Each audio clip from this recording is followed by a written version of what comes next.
Hello everyone. So today we will do some deck building. This is a new series that we're doing with the Friendly Open group, and today's episode will feature the Free Folk. And since I'm not very experienced with Free Folk, I have with me Hannes once again, who actually knows quite a lot about the deck, don't you, Hannes? Hi, thanks for the invitation, Miha. Yes, I'm super keen to be here. It is one of my favorite deck types. It's all about the wildlings, one of my favorite themes in the whole game. So thanks for inviting me. Yeah, of course. So, as you know, the Free Folk is one of the genders that has been redesigned. The previous version allowed you to apply claim of a different challenge type in addition to claim for that challenge. So you could essentially get, on a 2 claim plot, you could get 4 claim military. But this one is slightly less brutal, but still has that same thing, the claim race. So I assume, Hannes, that we will be playing an aggressive deck with this one. Exactly. It's going to be basically an aggro archetype. But you will see during the deck building that I have tuned it in a way that makes it slightly more interesting. So it's not all out aggro, but it's actually designed to be able to withstand challenges from different types of decks. So you might be able to play it in a tournament even. And it's not all or nothing, which is a way that you can play Free Folk as well. But yeah, the claim race is the central part. And you can, with the new redesigned Free Folk, include actually non-neutral wildlings from any kind of faction. But I won't do so, as you will see, but it's an option that you have with the redesign, which is, I think, really nice. But for mechanical reasons, I will not. Okay, fair enough. So I was going to ask you, does it matter which faction we choose with this one? Almost not. If you have some wild things which have a faction, then it might matter because then the ocean roads do not apply to these particular wildlings. For this deck, it does not matter. I always use Tark because I rarely play Tark at all. So then at least I play it with Free Folk. But you can choose any kind of faction here. Okay, so I choose House Targaryen, and let's go. So where do we start? All right. So here I would actually start with the plot deck. Because that kind of gives you the theme that it's a strong pressure deck. And for that, we are looking for several plots with claim 2. And the best opener for that, if you have a deck which is themed around wildlings, is Vanquish the Unbelievers. And that would be in 99% of the cases your opening plot, has high initiative, allows you to go first, and has still 5 gold and decent reserve. So that's really good. The only thing to be mindful of, you will see there will be non-wildling characters in the deck. And don't marshal them in the first round. I have done so several times. And yeah, it's always funny, but it doesn't help you. Okay, looking forward to seeing that. So I was going to ask, do you just filter this deck builder and just select all the wildlings and choose among them? But okay, interesting to see which non-wildlings you will choose for this deck. Okay, so what do we Yes. do with the rest of the plot deck? So we will add several more 2 claim plots, and we will have the Long Winter, a city besieged, and you win or you die. So then in total, you have 4 plots that have 2 claim, which allows you to apply a lot of pressure. And win die is, I think, one of the most classical closing plots. A city besieged has a very strong initiative and has some degree of location control. And yeah, the Long Winter is just another 4 gold to claim plot. Okay, and that also takes care of our restricted card here with You Win or You Die. Were there any other contenders you were thinking about? Nope, that's the one. Okay, perfect. And then comes the part of the plot deck that is more specific to a Wildling or Free Folk deck that you would play if you actually don't want to go all out pressure, but you want to have answers to other things as well. First of all, a reset, and that would be Valado Harris, because sometimes the opponent will just play too many big characters that you cannot push your challenges through. You cannot apply a high claim, and then basically the basic idea of your deck does not work. So that is a must in this deck. Okay. And then political disaster to answer huge backboards, which can either cancel your actions or do a lot of kneel action or passive power or whatever. This is, I think, very important because this deck itself will not have many locations. Okay, and did you also consider the Mad King's Command for the same purpose? Yes, I did. It might be an option. I'm back and forth on this, but actually, money will be really tight in this deck. So the 1 gold more in political disaster will actually be crucial. But it could be one valid alternative here. Alright, and that leaves us with one more plot. Exactly. The one I choose in the current meta is Exposed Duplicity. And that is one that is also usually not expected in a Free Folk deck. But it gives you an option to win against shadow decks. Because usually shadow decks don't have a lot of board presence. So the high claim, they are not bothered so much by that. And then you will often run out of steam, and then they take you from the 3rd or 4th turn on, and yeah, you don't have much chance. But in the combination of political disaster, dealing with the large backboard, and exposed duplicity, you actually have a chance even against very good shadow decks. Here there are also alternatives. One would be First Snow of Winter, if you rather fear like the Stark Swarm or also Martell or other factions that just spam the board faster than you can claim them. Or, of course, Barring the Gates, which is not as strong a counter against shadows as Exposed Duplicity, but can also help you against jumper decks. But currently, my favorite is Exposed Duplicity. Okay, and interesting that you haven't included March to the Wall here with all the Yes. pressure. It's also a good choice. You could either put it in for Exposed Duplicity as well if you are facing more board presence decks. But in my personal experience, I feel that those games I can usually still win. Against shadow decks without Exposed Duplicity, I'm usually lost. So the extra games that I win through Exposed Duplicity is higher than through March to the Wall, although March to the Wall is, of course, still a very strong plot there. But if I have the opponent down to one character, one really valuable character, and then I march him, this is strong, but then usually I will win the game anyway. Okay, fair enough. Okay, and then I would build locations because this is very straightforward and not very exciting. Because we do need economy, and there we use the 3 neutral standard economy cards, 3 Rose Roads, 3 King's Roads, and 3 Ocean Roads.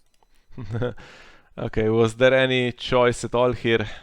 I don't think there is much, just the unique ones, I No. guess. Great Hall, Galtown, and Gates of the Moon. Yes, but Great Hall, I don't have any character except for Lysa that is 6 costs or higher, or maybe a Rattle Shirt, but there are not many. So Great Hall is an option, but here I stick with the standard stuff, I would say. Then 2 draw locations, 3 copies of the Hollow Hill. It's just one of the best, I would say, tutoring and draw locations that you can have if you are very sure that you don't have a loyal character, and you cannot have a loyal character with free folks. So this is a must include 3 copies, because you don't have a lot of draw in this deck, and this will be extremely important location. Okay. And the second one is actually the Inn at the Crossroads. And this can be a draw of last resort.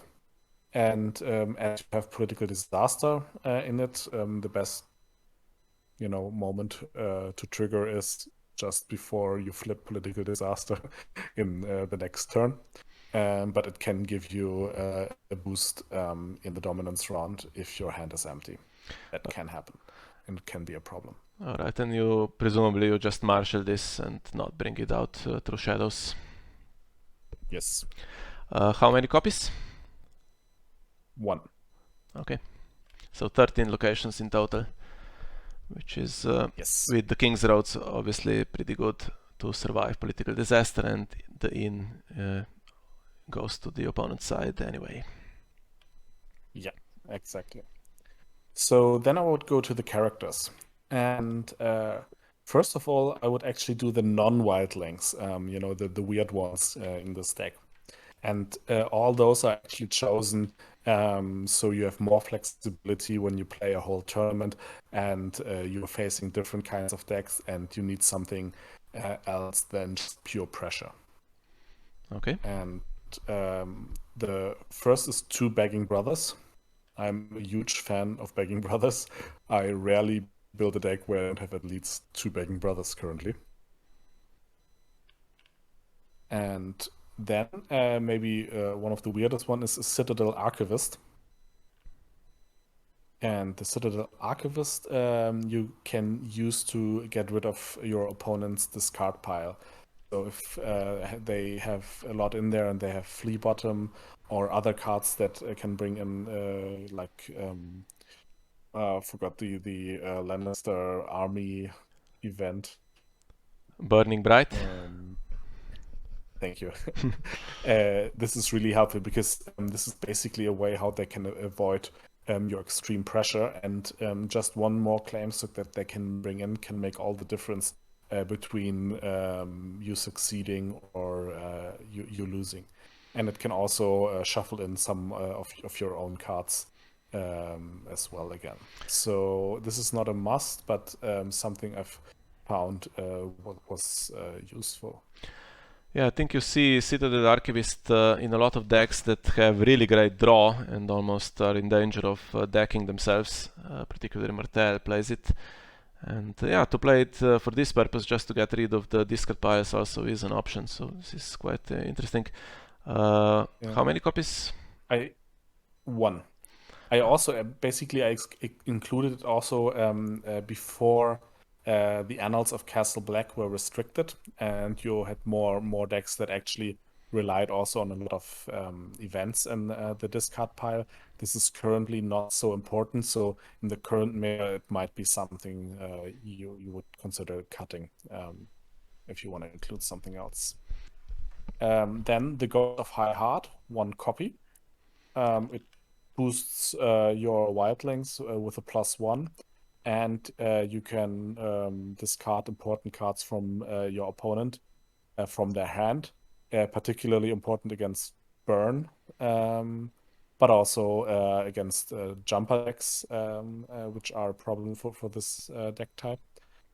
So this gives you some flexibility, and it is usually very, very annoying for the opponent. So the ghost also tends to draw a Milk of the Poppy from the opponent, and that might save more important characters from it. A lot of the decks that play this non-loyal package, which obviously the free folk must play, it has no other choice. You see a lot of those decks play 3 copies of Ghost of High Heart, but I guess this time you can't really afford it with the Vanquish the Unbelievers opener, can you? Yes, that's one of the main reasons. So if I could, you can't have enough of this card, but this deck one is the only that you can afford. Yeah, so we have 4 And non-wildlings at the yeah, moment. Are we risking any more with this plot? yes, one more, but you probably remember her, Lysa Arryn. Mhm. You probably won't marshal her in the first round, or if you do, then you might actually want to use her. But she will actually come with one of the events. But she's an important piece where you can defend yourself against one particularly card that your opponent might marshal. It might be a attachment, it might be a character or also a location. So she's very flexible, and she's just there as the backup. And if she does die for Vanquish, of course, her ability triggers, so it's not so bad if you are stuck with her in the opening. And she could also be just Exactly. killed with the opponent's reset. But I'm sure the plan is to play that Last of the Giants, if I am guessing correctly. So we'll come to that You shortly. are. We will come to that in the events. So then we come to the fun stuff, to the wildlings. So first of all, we need some charts that can also be killed when your opponent hits back and that are just cheap to marshal. So we need 2 crow killers. You could consider also a third one if you want to have an even lower cost curve here. They're really valuable. You have rather low reserve in this deck, so often they can do 2 challenges without kneeling as the attacker. And then we need a little bit more of draw, so 3 copies of Della are important here, so that we can get a bit more draw, and also she has a power icon, which is useful. Okay. And then 2 Northern Refugees.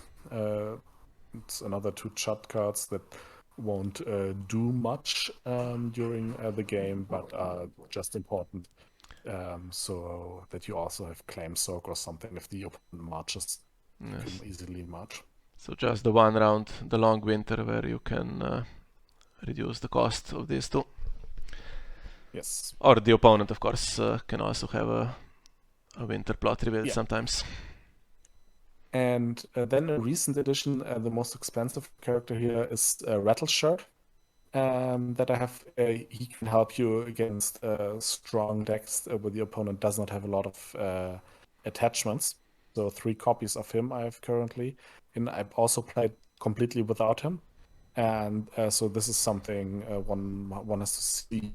It depends really a lot on the meta. If everybody plays with a lot of attachments, he becomes worthless because then everybody can be declared as a defender in some circumstances, and again against shadow and jumper decks, which are a problem. In general, he's really, really strong because they usually don't have attachments. Okay, I remember actually, I think it was against you. I played the game recently where I was really, I was having a good game apart from Rattleshirt being in play, and I could just never defend him, and I kept suffering the 2 claim military from his ability, which was really difficult to overcome. So definitely a strong character if the situation is right. Absolutely, in that game, I would have lost easily. Without him, I was the only way I had a chance. And if we have Rattleshirt, of course, he needs his raiders. So 1 copy of Rattleshirt's raiders just have the ability to discard an attachment. Okay. And then 3 copies of the Rogue Wildling. So the Rogue Wildling will give you the opportunity just to stand a key of your characters, for example, Red Shirt or Torment, again, and make another attack, which might be unexpected by the opponent. And as you play high claim decks, this one stand through the Rogue Wildling can make all the difference in a challenge.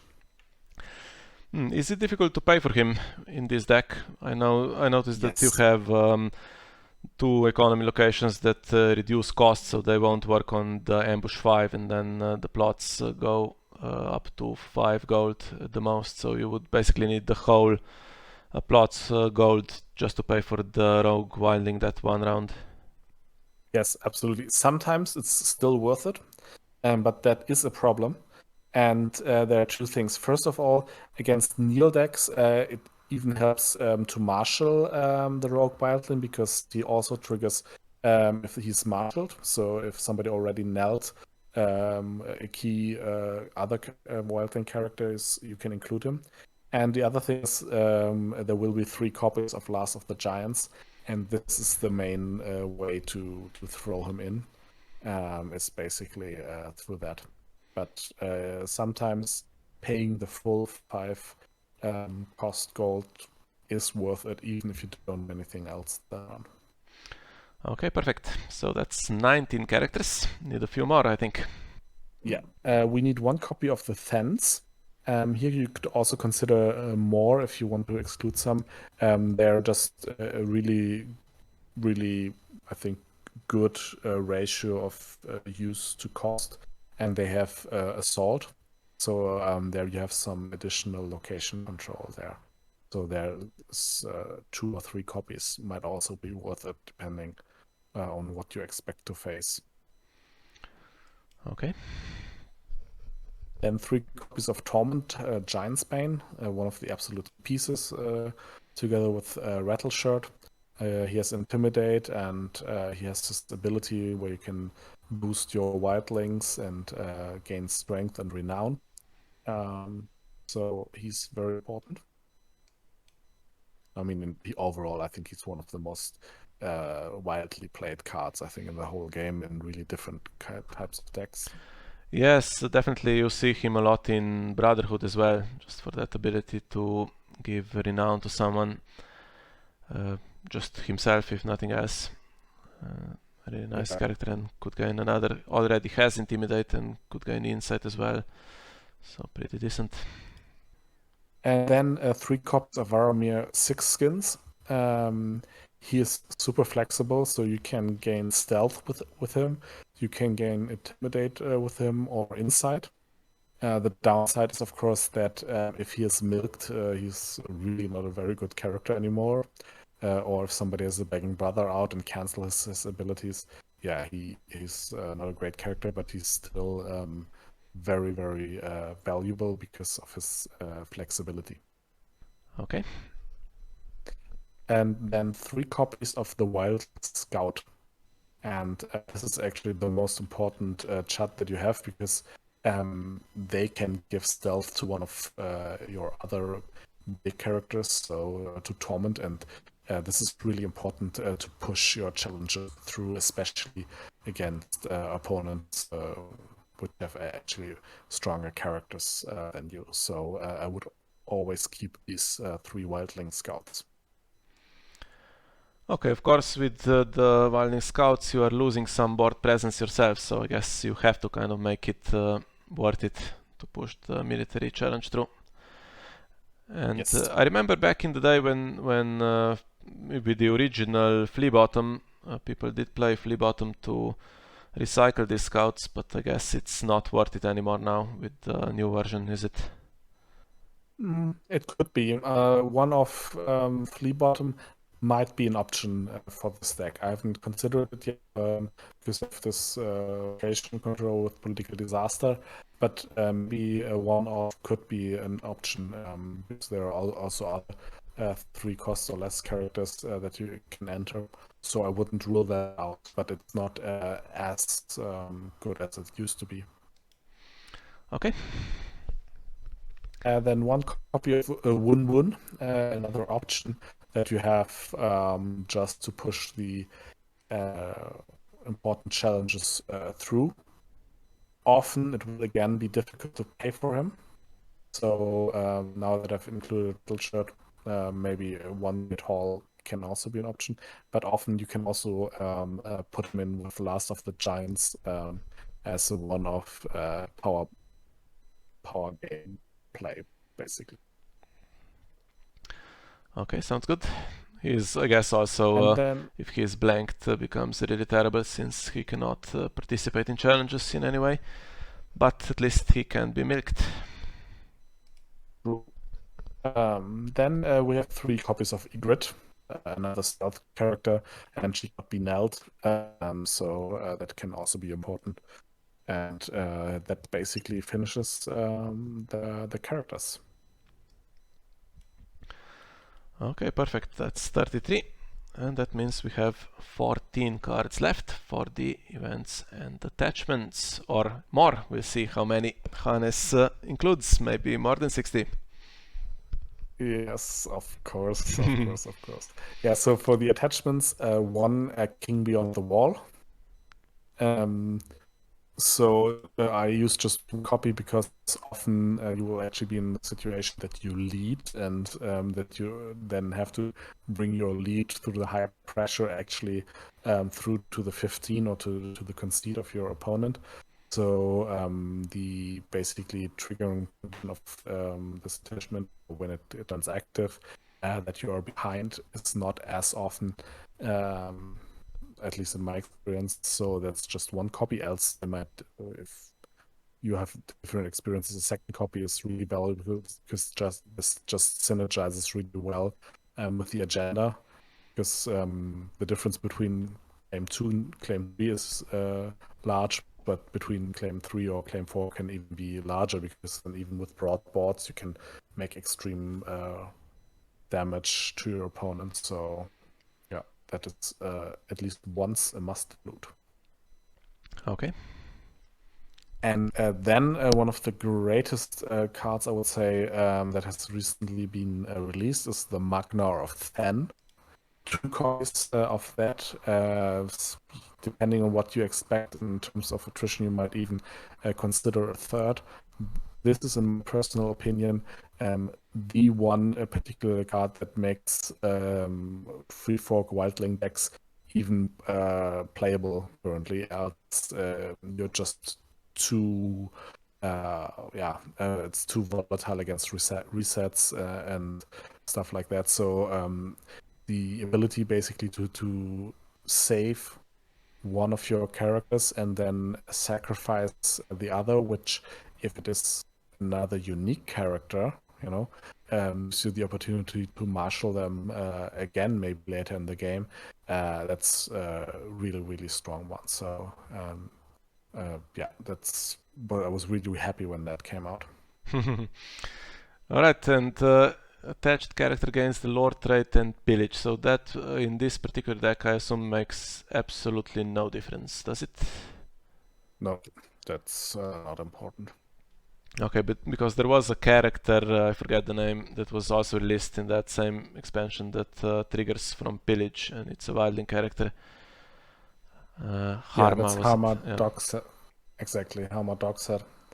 But she only looks for items or weapons attachments, and I don't have any in the decks, so that's why she's not in there.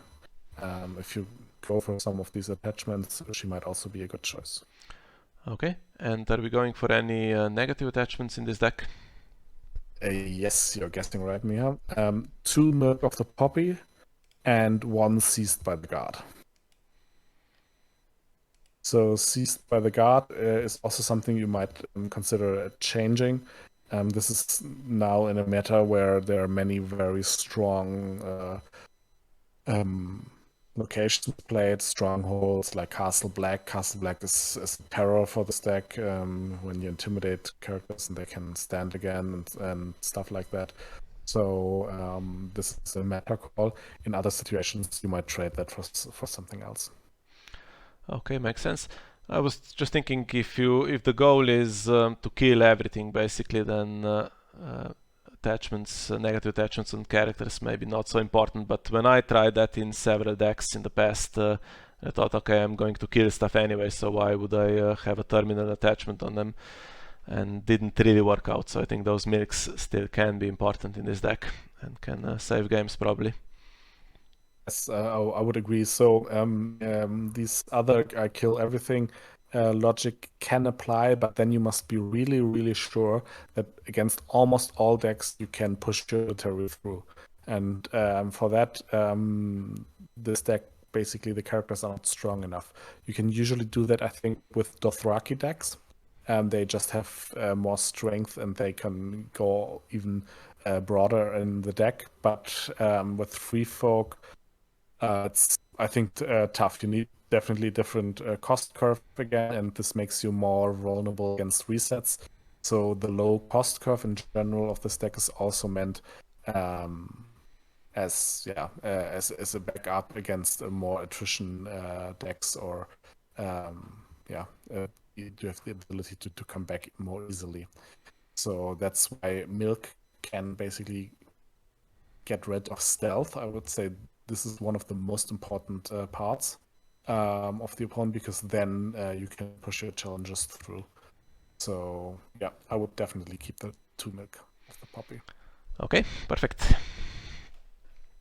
So events. 2 nightmares and 3 hence judgments is just as protection against nasty stuff of your opponent. For example, you could take a 3rd nightmares and uh, get rid of Cease, for example. So this is small things you could change. But these are just there basically to let you do your stuff. Let me push through my challenges and throw anything nasty at me. That's what they're for. Okay. And the last 3, the last of the giants. 3 Last of the Giants. This is super important because it's such a tight economy, and the Rogue Wildling and Lysa Arryn are really, really strong together with Last of the Giants. But in any case, it's always, you have to remember, it's a high per deck. You can do 3 claims, sometimes even 4 claim. So just being able to push one more challenge through with Last of the Giant, even if you have to sacrifice a seemingly valuable character, can be important. So you could all consider something like only 1 Rattle Shirt if you don't want to have so many important characters, and rather make him one of the target for Last of the Giants, and then be rather sure that you can push 1 challenge through with him. So this is what the deck is built for. And it might seem a waste if you are used to other types of decks, but I feel that it is worth it, and it in total makes the deck more stable. In single games, sometimes you might think it might not be the best choice, but if you play more games with it over a whole tournament, it will pay off, in my opinion. Yes, and the entire deck is, of course, eligible to be put into play with this. So, obviously, the obvious choices, as you said, Lysa and the Rogue Wildling. And is there anything else that you often put into play with this, or just if there is no Uh, other option? a Wun, I would say. And actually sometimes even a begging brother, just because it saves you some money, and then you might throw him in and still be able to bestow him, and the opponent might not expect that. And again, as this deck is really about just getting 1 more challenge through and then doing a lot of damage, this can again make a lot of difference, and get you the win in a bad spot. Yeah, and a lot of people also overlook, of course, that the Last of the Giants gives the character Intimidate, so that could, I guess, make some difference as well in the challenges phase if something survives. Yes, that's a good point. Yeah, exactly. Okay, so that would be 60 And cards. Any more? yes, 1 more, of course. I always build decks for 61 cards, and that would be on a Mistborn. Just because, yeah, you want to push your challenges through. That means often you will not have a lot to defend with if the opponent still has something left. And you also might use some characters with Last of the Giants. The opponent might play Valar Morghulis, and this is just a way to get some of your characters back, as the deck also does not have a lot of draw. Against Burn, it might be very important to at least have a remote chance of winning. So it's another card that basically steers the deck more towards resilience and not towards ultimate pressure. Okay, perfect. And I guess no space for put to the sword and stuff like that. I guess you're not really winning by 5 that consistently with this deck. Yes, Anyway, yeah. that's exactly that. It was for me a so-called win more condition. So in situations where I was really well off and could push these challenges through by 5 or more, yes, I could use it, but then I would win these games anyway. And one other card I actually might consider, and I had it in the deck sometimes, was actually Tears of Liz. Because there you don't need the +5 strength. You just need to push a intrigue challenge through, and people don't expect it from a wildling deck, and it can give you another kill, and that's always the thing that this extra kill might be the one that actually gives you the absolute board dominance. So it could be a sneaky way to have one or even two Tears of Liz in here, which people don't expect. So yeah, would be something, especially if they are really focused on defending all of your military challenges.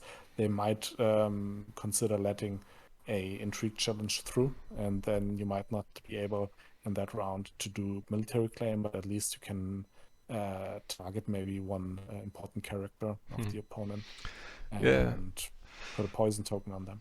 I remember back in the Corset days and a bit after we were all playing around Tears of Liz because it was such a consistent threat. But now I think most people just forget that it exists, so it's much more easier to surprise people with the few decks that do play this event. Okay, so I see a nice spread of icons actually in this graph. So are we using the agenda on military every single time, or is it possible to use it on the other challenge types as well?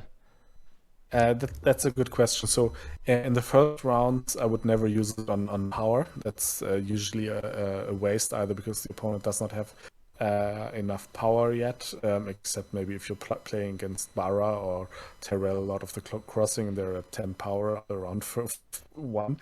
But usually that's something for the late game. So power in the late game, there the agenda becomes really valuable when you can make 2 or even 3 power claim. This can really bring you ahead then. And if you can attack the board, then I would attack the board and do it for military claim. But there might be instances where already at round 1, you probably cannot get through there. You might have to throw a Valador Harris anyway because they have so many strong characters.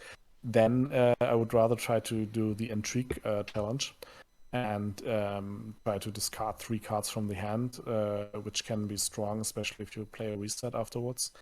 And also against Shadow and Jumper decks, I would always use the agenda for the intrigue claim. That makes sense.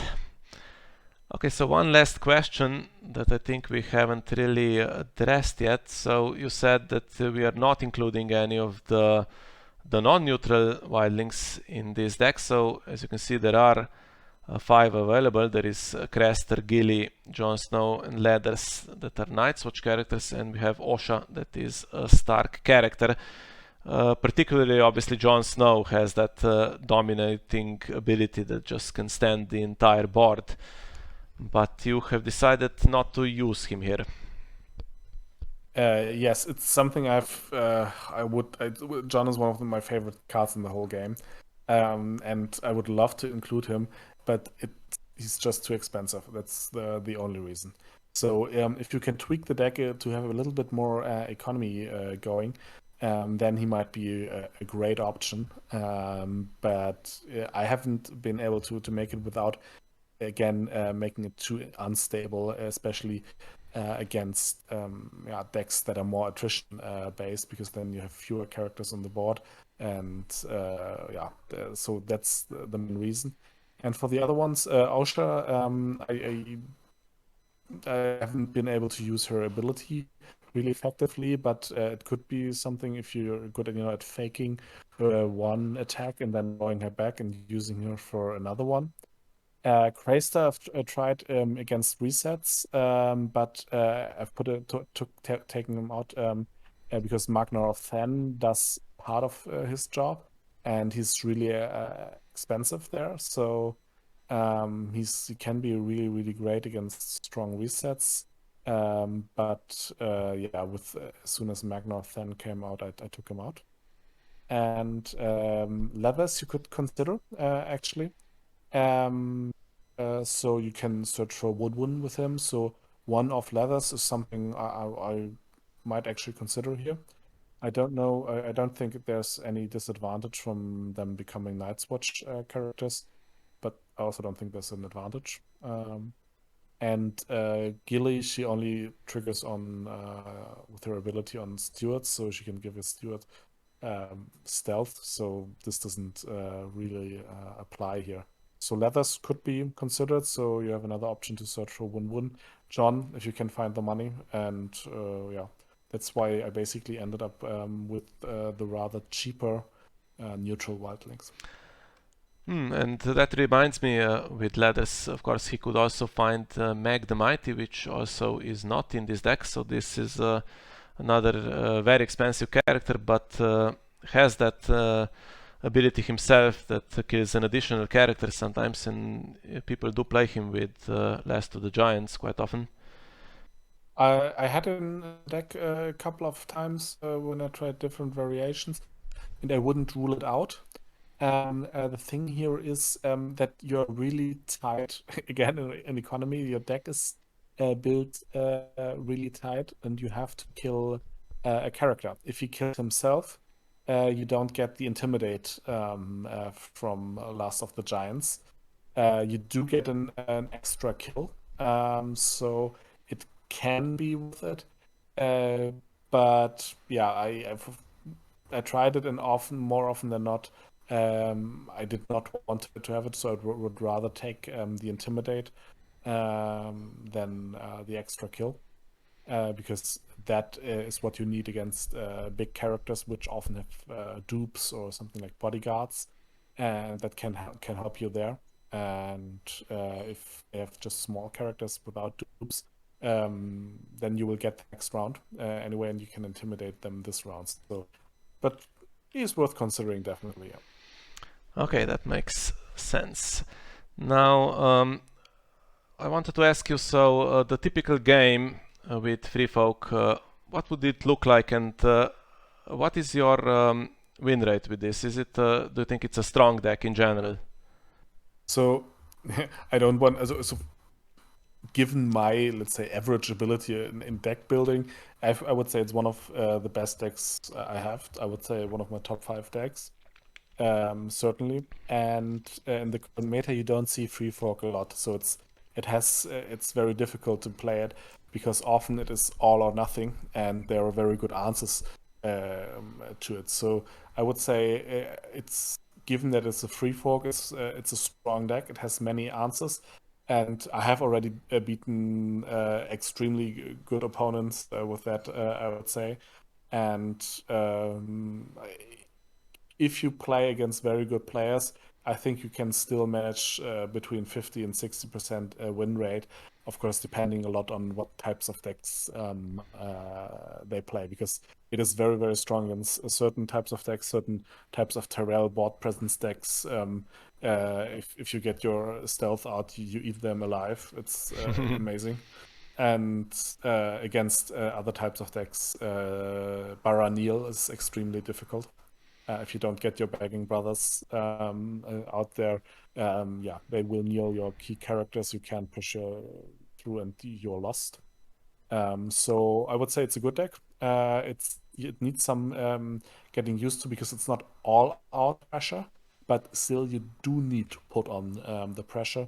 And yeah, I think it's interesting because with exposed simplicity, political disaster, you have some options there to answer different opponents. So I really like it, and especially in Champions of Westeros, it has always been for me done well. It's often unexpected because nobody plays Free Folk at the moment. Yeah. So I'll just encourage anybody to give Free Folk a try and maybe make some changes that better suit your play style. Yeah, I can tell you that my win rate is 50%, so I played 2 games with this in my life and won one, lost the other. So actually, I think it is underplayed at the moment. In the 8 regions, now in the Baratheon team, when we made our choice for the additional agendas, we did talk about Free Folk, and I checked the stats. At that time, it had something like a 61% win rate in over the past year or so, and I thought that every team should have taken it if they were just going for the efficient agendas. But in the end, I don't think even one took the additional copies. So I guess people don't really have much experience with it and don't like to play it. But as far as strength goes, I think it's as good as a lot of the other top decks at the moment. I'm not so sure. I would say it doesn't go top tier.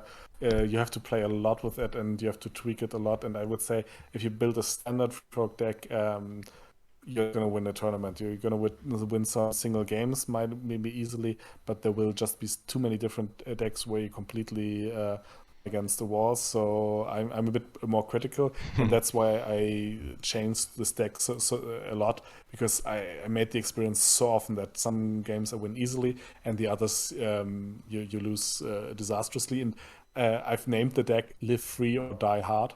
That's what it is still. Yeah, but I think with a lot of control, with a lot of economy, that's the thing. There's so much economy in the meta, so people can easily repopulate the decks. I think Free Folk has a hard time, but I think with this more flexible setup, you can, yeah, can stand a chance. Okay, so there we are. This is our Free Folk deck. So thank you, Hannes, for joining me today to talk about this particular deck type. Thanks, Miho, for inviting me, and guys, play Wildlings. It's the best theme there is, I think, in the game. All So, right. take care. So thanks for joining us today, and see you next time. Bye bye. Bye.